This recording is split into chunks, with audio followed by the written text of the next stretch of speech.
round of the playoffs for the third time in a row after they lost to the Pacers in 5 games. Following this exit, our Shams Charania reported Giannis Antetokounmpo, for the first time in his career, is open to potentially leaving Milwaukee and requesting a trade from the Bucks. Shaquille O'Neal is opposed to Giannis's potential trade request, claiming he should recruit superstars instead. Shaq spoke to Yahoo Sports about this potential trade move and gave his advice to the Greek superstar about embracing the small market. Here's Shaq on Giannis. I would tell him they're probably throwing in his face bigger market. Doesn't matter.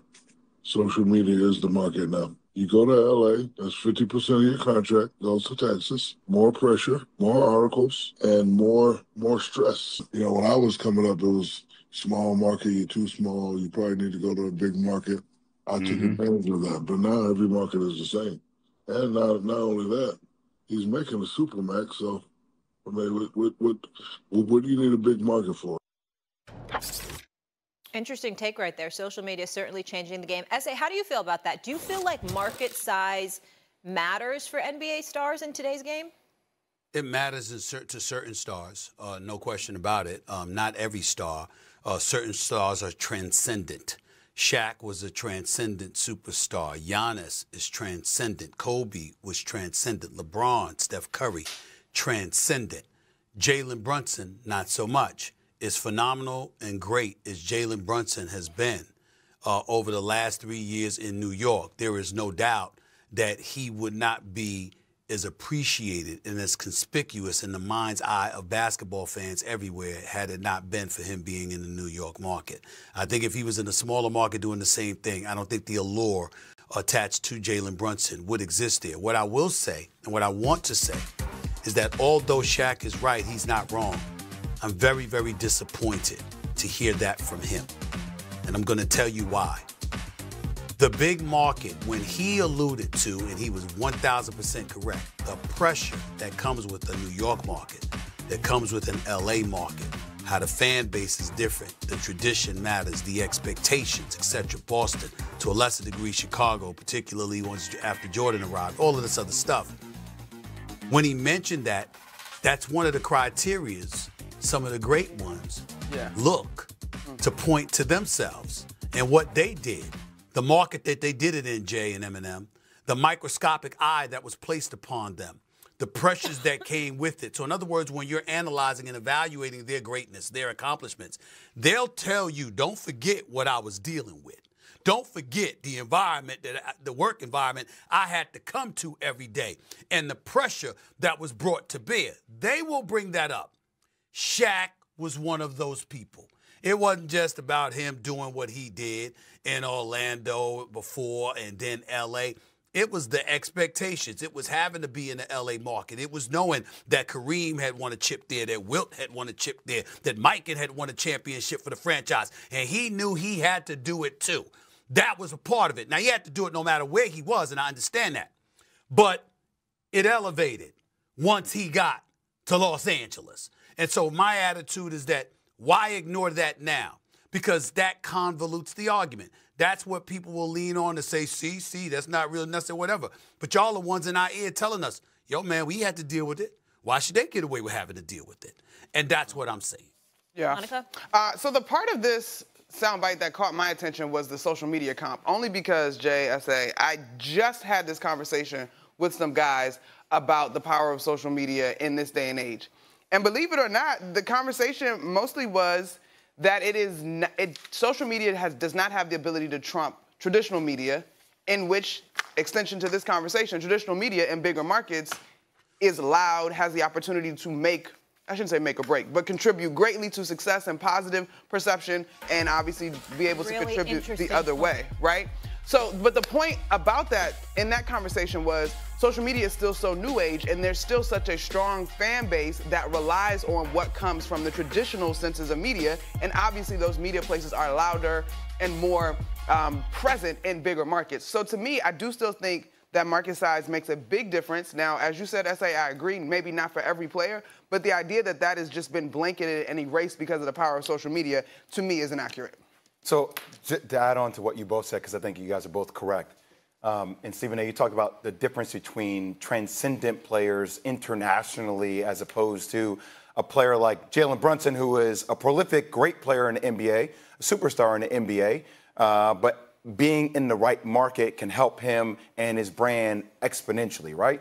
So then I always talk about depending upon who the superstar is and what they actually want to build. That part. Yep. Right? And I think it's okay. We used to always parse them. Absolutely. Before it's because it used to just be about basketball. But now when it's about building a conglomerate, Stephen A., you know a lot about this in your business. Right now we're multiple things. And if you're going to a bigger market, the optionality you have to build multiple things while your brand deals with the pressure and everything that comes along with it, those opportunities, the value proposition is drastically different than if you're in a smaller market. So for a guy like Giannis, depending upon what Giannis wants to build, market size does matter. But I feel like there's a Last layer. part. Oh, go ahead, Stephen A. Last part. It matters. Nobody can refute that. Social Yes. media is a very, very potent presence. But the potency of that presence also has something to do with you and how you embrace it or how you don't embrace it. You know, when you look at social media, for example, there's a lot of people that don't want to look at it, are scared to look at it. They can't take the criticism, stuff like that. Or if they do look at it and they take it, it pierces them, it hurts them. Me personally, everybody's built differently. There isn't a day that goes by that I don't want to cuss somebody out. There isn't a week that goes by that my What's your pastor burner doesn't account, call me- S.A.? So what is he got one. I don't have You a got a burner. burner account? Hold on. So does that mean you read your comments? Like, Oh, yeah. Or your Sometimes- Google alerts? sometimes. Hold What on, do you Molly. I'm answering your question. It's very rare that I read my comments, and it's even rarer that I respond to them. I say what I say, and I stand on it. But every now and then, particularly when you have people in the business, for example, there isn't a day that goes by that I don't want to cuss somebody out and go to hell off and drop truth bombs all over the damn place with their lying asses. But I don't do it most of the time because they're not worth it. But the flip side to it is that I can take it. I actually enjoy it sometimes. I might be a bit foggy. It might be the damn I'm tired or I'm a little bored today. And somebody woke me up with some BS that they said, and it was exactly what I needed to energize me. Other people, how could they say this to me? How could they say that about me? What the hell are they doing? And they're overreacting to everything. And a lot of players, their belief, and this, Jay, you can appreciate this. Their belief is that it affects their brand. My point is, most of the time, you shouldn't be thinking about your brand. You should be thinking about you. And by thinking about you, being who you are and being consistent with it is what defines your brand. That's what it is. And they don't get that because they're reacting to it and letting it manipulate and affect their brand because they went against themselves because they couldn't take the vitriol that was aimed in their direction. I live for it. Okay, I really live for quick. it. I mean, don't bother me.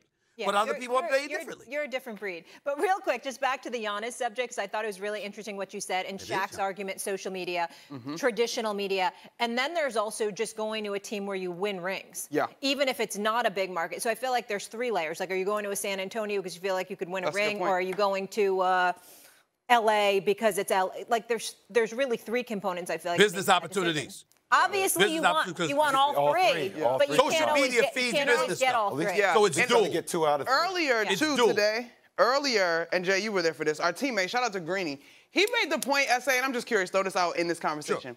He made the point that we are still feeling like Shai Gilgeous-Alexander is introducing himself coming from OKC, but when KD, Russ, and James were there, it didn't seem like that space was treated like a small market. My answer to that, SA, was the sheer numbers of how great those more three big guys are. names, But what you got? No, it wasn't to me, Monica, more so than this